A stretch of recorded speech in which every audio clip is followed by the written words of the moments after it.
So why don't we chat? The thing that I thought we could talk about, at least initially, is what's going well for you in your communication work in this situation. It's a difficult situation, but what's working out? What's going really well? I mean, first of all, I think we should all be thankful that we're able to work. There are so many people just now who no longer have jobs and have the whole, I mean, I sort of have the spectre of future, being an independent, running my own business, as I'm sure many of you guys have experienced as well.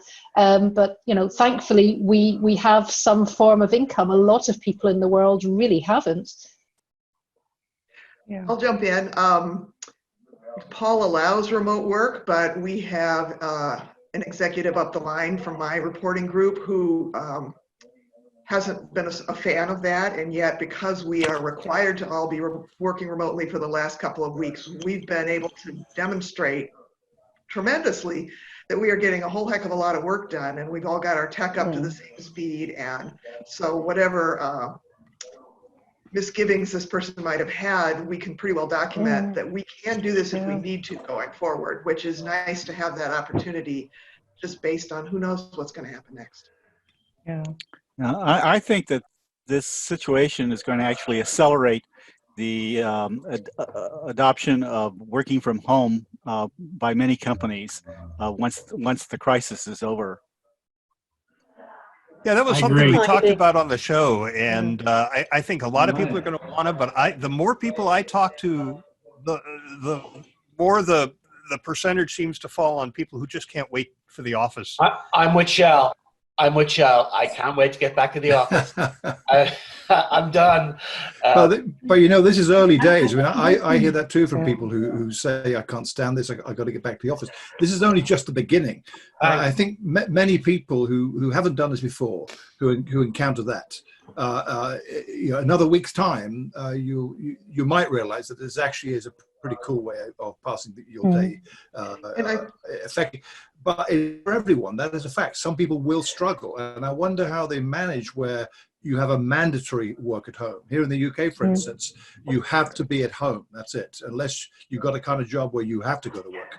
But most people can work from home, it seems. So I was talking to a senior VP in our company today, and I said, "How's life at home?" He said, "Actually, I'm in the office." And I said, "How's that?" And he said, "Well, I live in a very small house. My wife is there with both our kids, and there's just not room for me to work. So I come in here. I'm the only one here. It's the same as being isolated." So, he's very happy being in the office. One of the things I'm finding is how quickly people are recognizing that they need to stay in touch with people, and that technology like Zoom is allowing it to happen. There have been at least 3 cases where I've recommended to people, you can change the way you work, and this is the way to do it. One jumped on it immediately, having had some experience with the technology, but 3 others, I guess, really had not done anything like this before. And it took them like 2 or 3 or 4 days to think about it. And then they said, yeah, we got to do this. How do we do this? I was just going to say, a lot of companies are, whether it goes one way or the other, a lot of companies are looking to immediately upgrade their IT infrastructure and get a lot of people laptops that traditionally didn't have laptops before. So companies realize they need to be prepared for this, because as we know, this is the first pandemic, and they may increase in the future. So whether people return to the office or not, the companies want to be prepared for something like this again in the future. Yeah, so we're definitely seeing a lot of our customers reach out about that, right? And luckily here at Dell, we started like 10 years ago. We set a goal to have 50% of our workforce remote. So we were already prepared for it, and we're hearing a lot of customers reaching out to us, asking us, how do we do it? So we're trying to make sure that we share a lot of best tips and practices and things, and not be too salesy against them, because yes, demand for people are looking for, and the technology to set it up, but we are very consciously, from the comms point of view, making sure that we don't go out being like ambulance chasers, right? You know, Right. Yeah. We have the same problem. We're a consultancy. Putting out a lot of stuff that's around what we've learned. And I'm about to have to jump, I'm afraid, but I just want to throw out that even in our org, where we've been doing this for so many years, the biggest change I've seen is that we are all now turning on our webcams. We've always done tons of calls, and mostly you never saw an actual face. This has definitely changed our behavior there, where we are starting to actually turn on the cams and see each other. So I think that's an interesting thing, that even though we've been working remote, we're still seeing a different impact as more people do. The turning on the cams has an additional benefit in that people are focused on the work and not multitasking, going through emails, because you kind of see that they're looking at the camera. So that's been a side benefit. But interestingly, and I think some of our communications professors are already planning to do research on this, the younger the person is, the less likely they are to turn on the cam, and the more likely they are to put up an image or a picture in the background. So I think that there's a real interesting generational pattern to this. We'll find out. I don't know.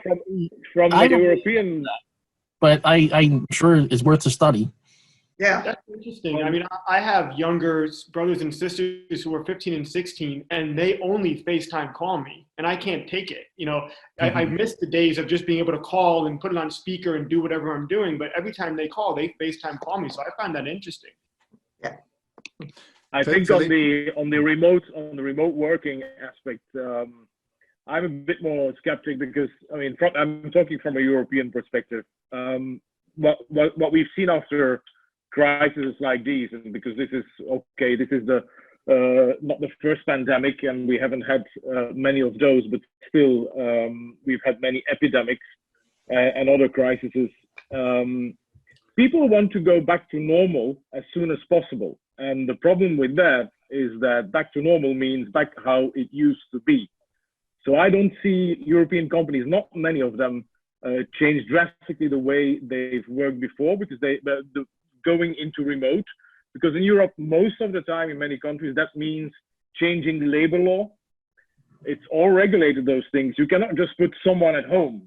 There's a lot of implications from the insurance point of view, contractual point of view, labor law, all these things. And I had the opportunity I've been working from home or remotely or in a flexible way from the start of my career for more than 15, 20 years ago, because I was lucky enough to work at IBM, where it was standard practice. But that wasn't so in every single country. And I'm not so optimistic. I know still companies today in Belgium, where I'm originally from, that still ask their support functions, central functions, marketing and comms, to come to the office, which is totally nuts. But they ask them to come to the office because it doesn't fit the corporate culture kind of thing. So I'm not so optimistic, at least not from a European point of view. Chris? But I'm going to jump in and say, like I said a little bit earlier, I think this is going to force the issue, because there's going to be data at a lot of companies. And there are employees who really do have to come in, but it's going to demonstrate a lot of people can't. And I'm wondering if particularly mayors or governors in places where there's big cities and lots of pollution will start putting a lot of pressure on companies to say, have your people work remote once or twice a week, and let's drop the pollution levels. Let's cut down the crowding on the streets. And we might see hybrid models where people are in, normally on Mondays and Wednesdays and working from home Tuesday, Thursday, and Friday, or whatever their scenario is. And one of the things that I'm seeing is that, yes, you're right, there are changes that are going to be made because of the ability to work at home, but don't just see that through the eyes of people like us who can get our work done at home. There are processes, the huge amount of process innovation that's going to have to happen as we go forward with this. And people are starting to recognize that, and they're starting to adjust their processes, which I think is really good. I think right. More on the... Sorry, just to add a comment to what you said there, Sherry. A lot depends on the organization. I mean, that sounds an obvious thing to say. And the culture, as Philippe notes. I'm with Philippe very much so on the continental European model, let's say. In my organization, this is not usual, but companies can do this. We're structured in a way that everyone's contract of employment because we've got people in over 100 countries, so employed in the jurisdiction they're living. The labor laws are different in those countries, so you've got to have a contract of employment that recognizes that. But built into these contracts, mine has it, is the fact that I'm working remotely. There is no physical office that I have to go to, nor am I required to go to. And in some countries, notably the US, where most of the employees are office-based, their contracts reflect that as well. But the culture and the drive to be flexible this way and work remotely is engendered from the leadership of the organization. That's been in place in my organization for 20 years. So it's easy. This situation is quite easy to navigate from all these perspectives. And I think Chris is right as well, that this will add over time pressure, that some of which is going to be inevitable, some of which will be new learnings that people will get, that you're going to see changes, and it will not be even at all. So it'll be a real mess everywhere, but some will, some won't. And I suspect the ones that will are the ones likely to be the kind of winners at the end. Yeah. There's definitely going to be a drive. There's definitely going to be a drive toward automation, which has to happen first, right, in the process, as Sherry talked about. But I wanted to also mention something in response to Chris about New York City. I don't know if New York City has it, but Philadelphia, a large city, has a city wage tax, and employees pay it on working in Philadelphia. And so if a lot of major corporations say you're going to work from home now, you're no longer in the city, then that's going to lose revenue for the big city. You can't charge me if I'm working from home. So there's other implications that working from home will bring out. Yeah, I work in the construction industry, and it's first of all, it's a very hidebound industry that has not changed much in many, many years, as our CEO likes to point out. He wrote a column that he posted up on LinkedIn, and he says maybe this is the opportunity to start to consider things that this industry never has. Now, obviously, a foreman and a superintendent have to be on a job site. A building won't build itself from home. But there are project engineers and the like who are in the trailer, who spend most of their time in front of a computer screen. Can't they work from home, or can't we have a rotation where there's one on the site who can go out onto the project and report back to the others who are working from home? So yeah, I think there's going to be some innovation in industries that have never really considered it. So Go ahead, Andrea. Yeah. Okay. So, sorry, we're all excited to participate here. So I'm hoping when all of this is said and done, that those organizations and companies that can offer the option of remote work will embrace it, because for some people they can produce at the same high level, and it offers other time benefits and so forth, and even cost savings in a lot of things. I remember a couple of years ago when Yahoo insisted that everybody go back to the office, and that wasn't feasible for a lot of people, and it really put a huge burden on employees. I think at the time that was a bad decision, but obviously we didn't have the pandemic. So I'm hoping, again, organizations think long-term about this and say, hey, guess what? You want to do it? We're going to come up with some way. Obviously, that also means, as some of us have mentioned, added cost expenditures right now. And those might not be minimal. But what I'm really concerned about, and again, I'm all for offering people the flexibility, is that we really have to focus on data and privacy security issues. Even right now, here we are on Zoom. We all know we're being recorded, but assume you're calling into some meeting, right? And you don't know you're being recorded, and then it's being revealed somewhere else, or the Zoom bombing that's happening left and right now. Those are serious issues, going back to my line of work of reputation management. And those are things that we can't just set aside and say we're not going to deal with those, because they're something we have to deal with right now and going forward. Yeah, I think two other things we're going to have to deal with. One is culture. How do we maintain a culture when we're not all in the same room? And the other is innovation. Steve Jobs didn't believe in remote work because he felt innovation happened spontaneously and sort of serendipitously with people in the office. He at one point was bringing in coffee and donuts and putting it in the hall in the hopes that people who didn't work in the same team would start conversations when they were out there getting coffee and donuts. So how do you spark that innovation when people are working from home? I'm not saying it can't be done, but these are things that are going to have to be worked out and considered and experimented with to see, how do we maintain that culture? How do we? I think a lot of it is based on the experience that starts slow and builds up. So, getting to an example from my organization to that exact point you made, Shel, is that we have virtual, let's call them brainstorming sessions on a regular basis, daily in some cases, depending on the topic, depending on who's doing it, that are just self-organized, and it's the custom with people. Any given meeting of that type, let's say there's 10 people in the meeting, they're in 10 different countries, and bringing all of that good and bad from those differences, that diversity, to this. So there is no physical office to go to. So how do you engender then innovation? So if you've got the reality that you do not, in any case, have the physical location, you can't do what Steve Jobs did. It's got to be virtual. And that's where tools like Zoom, and Zoom is certainly not the only tool for this kind of thing, but to facilitate the discussion where you can see each other, in my experience with this, it's fantastic. And in fact, it gives me, I can only speak for myself, opportunities to learn and share things that otherwise I wouldn't have if it was only physical get-togethers. I'm based on our conversation on Sunday, Neville, when we recorded, I set up, we have a team on Teams called WebCore Connect. It's for people getting together for non-specific work-related stuff. So we have a place in there where you can share. For example, if you have excess toilet paper, you can make it available and somebody can get it. Hand sanitizer, stuff like that. We have people who've been recording workout videos that other employees can work out to. Working from home is the most populated channel in there, but I set one up called Coffee Break.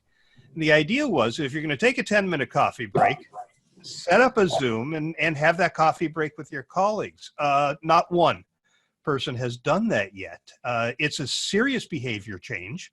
And, I think all of us might be inclined to do that, but you have some, assistant project manager out there who says, I'm not going to do that. So this thing is sitting here gathering dust. And I got to figure out a way to inspire some people to use that, because that's where that serendipity will happen, is when people are getting together who aren't from the same team. They're already meeting. Stephen? We just started a couple of things. We started it right before this out, work from home. It was individual spotlights on my change management team. So once a month, a person has to, on a piece of paper, one sheet of paper, list their background and their likes and dislikes and that kind of stuff and what motivates them. And we share them once a month. We actually started it before, but we're going to continue that. The other thing I wanted to jump on is there's other technologies out there, other applications that are becoming more useful. So one that we adopted recently is called Mural.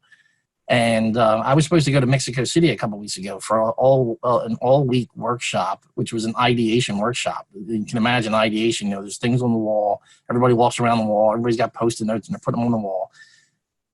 There were a bunch of us who couldn't be there. There were some of the team that had already arrived, so they were definitely on the ground. We used Mural to put the same images up in the online virtual environment that were on the wall in the room. And we were using Zoom. Somebody used their computer and put Zoom on so we could see everybody and hear everybody. But some of the people were also speaking in Spanish, and some of the things being hung on the boards were Spanish. So we had a person, translating them in real time and putting up the Post-it notes in Mural in English. So there are some technologies that are going to benefit from this new way of working that we're all experiencing, and I highly recommend Mural, and I was really impressed with it. So we had Zoom and our ability to see each other and hear each other, and then we had Mural where we could go and also see what people were working on and share see what people were talking about and ideas and share things. So Mural.co, I just pulled it up. Looks interesting. It's very cool. Hadn't heard of it before. Anybody working with other tools that? Well, something that my husband actually recommended that Siemens have been using for a group of customers. They wanted to have basically more of a brainstorming session for a group of industry customers, of which he was one. And the tool's called Circuit, which I then actually recommended as a possible tool to a client who was looking for a way, and I think somebody had mentioned this earlier, in terms of trying to create digital events for a variety of different purposes that go beyond what a webinar is. And what my client was looking to do was, more a smaller group of people for a more engaged conversation rather than talking at them in a webinar. And I can look up the link. I don't know if you'll find it very easily. It took me a while to find it, Shel. I'll look that after I finish here it talking. is, circuit.com, online meetings and so much more. What I thought was quite interesting, because Siemens started using it, obviously, here in Germany, we're very, very concerned about data privacy, etc. So that already had a stamp of security for a German company to be using it in that perspective, which is obviously going to be vital to all of my clients. Yeah, the Mexico project, we were also using WhatsApp just as a project team, but we weren't sharing anything. I have concerns about WhatsApp's security, but we were just sharing conversation, asking something to be repeated, or sharing conversations that we didn't want the client to hear. Nothing confidential or critical. A couple other ideas that we're putting into place along the lines of what Shel mentioned. Of course, we're going to use Zoom and these technologies for work related, but it's also good to schedule every once in a while something that's not work related, so people can just talk, like a virtual happy hour. So we started those, and because we're a global company, we have them at different times of the day. There could be one in the morning, one in the middle of the day, or one late in the day. So you join when you can, and you just go on and you have a drink of your choice, and everybody kind of toast each other and then talk about whatever you want to talk about. So it's not necessarily work related. And another great idea I just heard about yesterday was at the beginning of every Zoom call, have what's called a rattle off. And if you have a regular standing meeting with the same group of people, every day the different person gets picked and rattles off, and they get a topic, and they have to rattle off as many things under that topic as they can in like 60 seconds. And then at the end of the week, or however many people you have, at the end of the time frame, you give out a little prize for whoever was able to get the most out in 60 seconds. So a little gamification to make things fun and light at the beginning of the call before you get into serious stuff. I thought that was a great idea too. Cool. Yeah, really cool. Yeah, very cool. I mean, what's everyone else finding? Obviously, the first thing that hit for us was when Mobile World Congress was looking increasingly like it was going to be cancelled.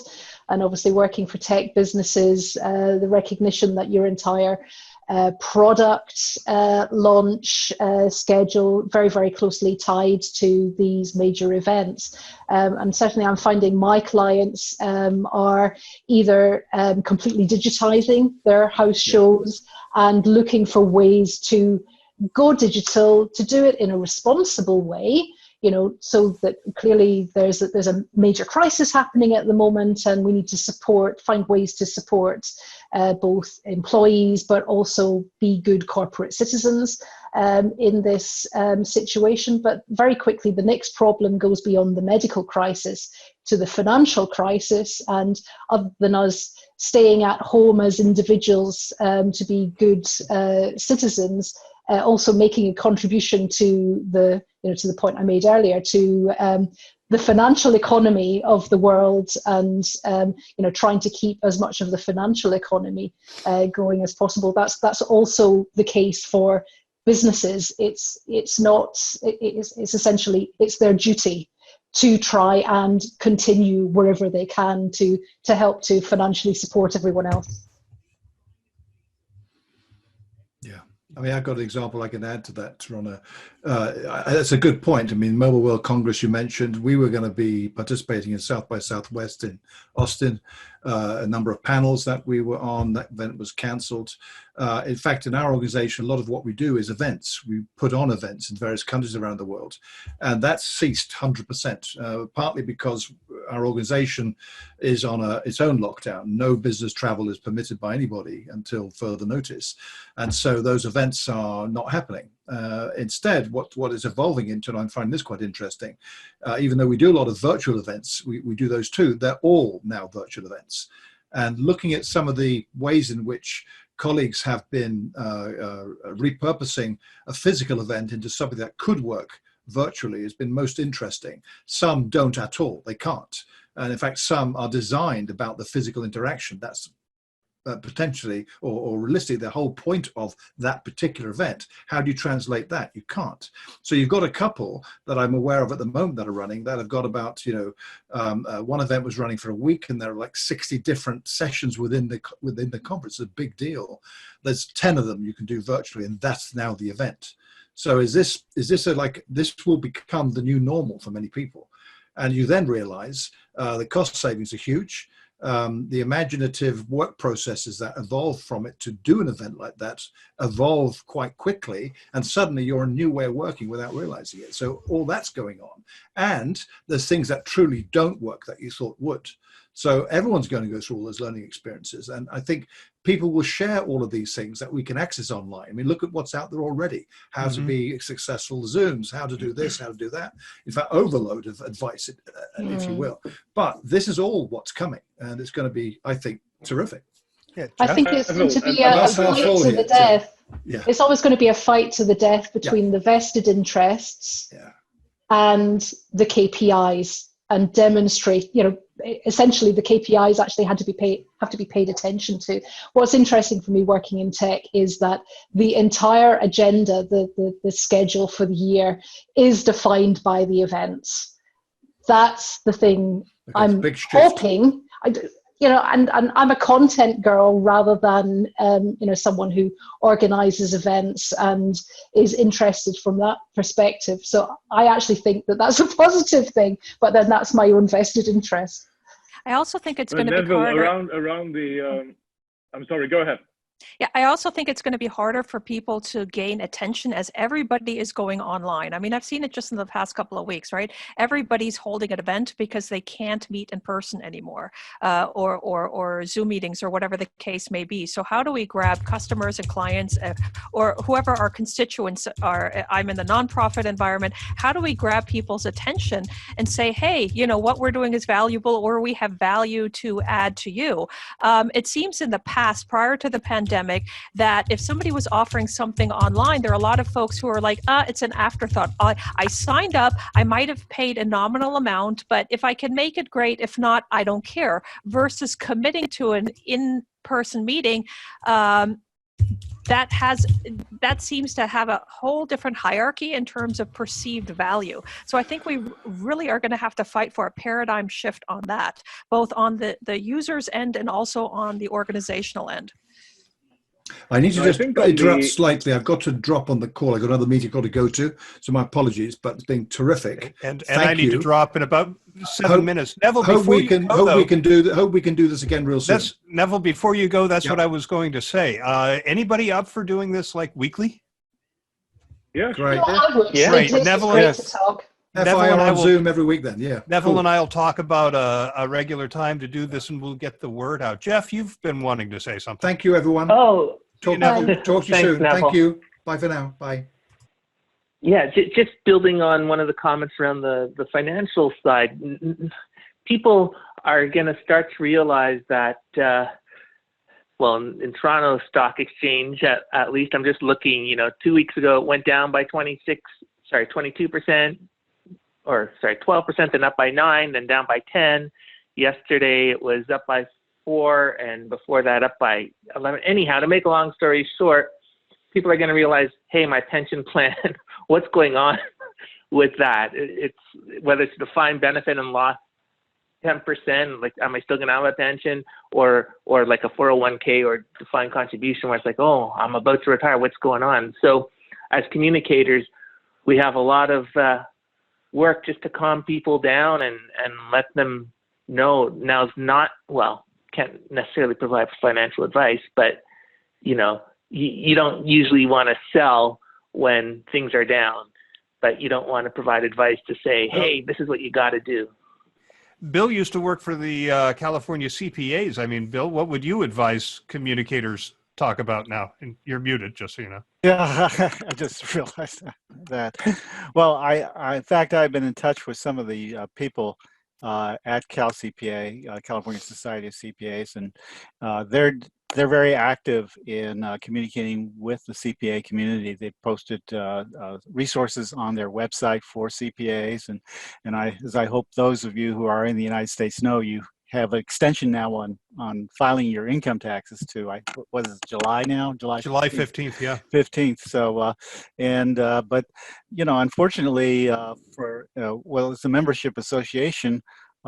They've essentially canceled all of their meetings, and some of them were for fundraising events or for meeting potential clients and so forth. So a lot of organizations are I think are going to be hurting if this quarantine lasts extremely long time, because they don't have any fundraising events anymore. Yes, have to do virtual fundraising. Right. That'll be an interesting transition too, Kevin. And you're muted. So, first of all, I appreciate the first question you asked about what's going on good in your lives. I appreciate the positive framing. I hopped on just as Chris was talking, but I think education in general, and I'll say from young ages all the way to universities, then all the way to from the organizational point of view, I think learning in general is going to be far better, say like a year from now, 2 years from now, when the virus has passed, the disruption has ended. In a way, this disruption was necessary, I think, to make people suddenly realize, what you can do from a learning perspective online. I'll just say I started out my day this morning at 9:15 with my 8-year-old son, going on a Zoom call with his teacher and 15 of his other classmates, and it was just fascinating to see a bunch of 8-year-olds, similar to how we're talking right now, muting their microphones, raising their hand, the teacher calling on them. And, you think about innovation, like how much is this just going to be as my son grows up, and other kids in this era grow up, they're just going to be used to this sort of interaction. And, it's even accelerated now as a result of what's happening. I have to drop off here for call at 10 my time, but I did want to share one interesting and positive thing that's worked out for me as I bring Scott Monty into the conversation for the last couple of minutes. We were getting ready to launch the internal communications survey, which we have, the last one we did was in early 2018, and I've been trying to get the second one out so that we could get some benchmark, determine whether we've moved the needle. But we survey our employees to death. There was always something else that came in and took a priority, and God knows there have been, I think, 3 already this year. And I was really worried about getting people involved in the internal communication survey. But now, talking to my survey expert, we have a hook. We want to know how we're doing communicating on the coronavirus stuff. So we've added like 5 questions at the top. Say this is a 2-part survey. First, how are we doing getting all this information to you under these remote work circumstances? And second, let's revisit the survey that you took in early 2018. So I think I'm going to get better participation. Hey, Scott. You're muted, but good to see you. Hey, Shel, good to be here. Thanks for having me. You're here just in time for the wrap up. That's for the closing. That's what I do.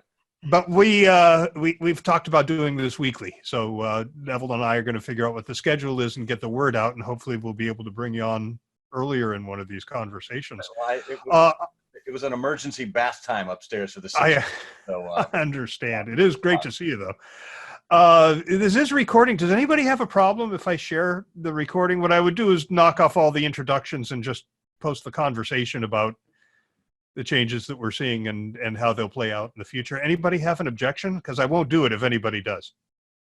Nope. I have no objection. Just curious where you, just as an FIR segment? Yeah, I'll put it on the FIR YouTube channel and then embed it on FIR. Probably make the audio available too. So should we just raise hands if we're okay with that or not? So well, why don't you raise your hand if you're not? Anybody not okay? Oh, Andrea, look, I think you're frozen. Oh, you're not. You are okay, Andrea.